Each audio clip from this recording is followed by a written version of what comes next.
পুলিশের সাথে আন্দোলনকারীদের ধস্তাধস্তি চলছে। আন্দোলনকারীরা তাদের পুলিশের যে ব্যারিকেড রয়েছে সেই ব্যারিকেডটি ভেঙে ফেলার চেষ্টা করছে। পুলিশের উপস্থিতি গত কয়েকদিনের তুলনায় বেশ খানিকটা বেশি রয়েছে, অনেক বেশি পুলিশের উপস্থিতি আমরা দেখতে পাচ্ছি।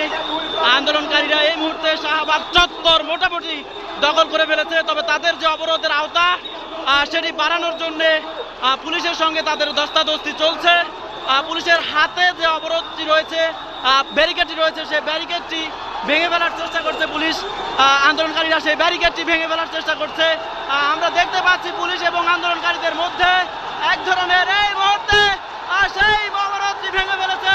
পুলিশের অবরোধটি ছাত্ররা ভেঙে ফেলেছে।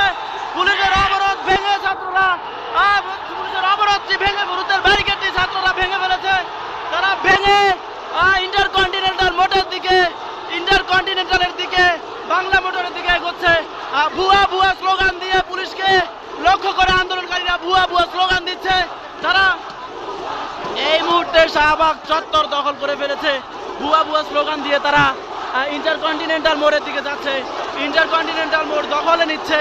দখলে নেওয়ার পথে কোটা বৈষম্য বিরোধী ছাত্র আন্দোলনের নেতাকর্মীরা, কোটা বিরোধী আন্দোলনকারীরা, দর্শক আপনারা দেখতে পাচ্ছেন পুলিশ যে অবস্থানটি নিয়েছিল, যে ব্যারিকেডটি দিয়েছিল সেটি সরিয়ে ফেলা হয়েছে।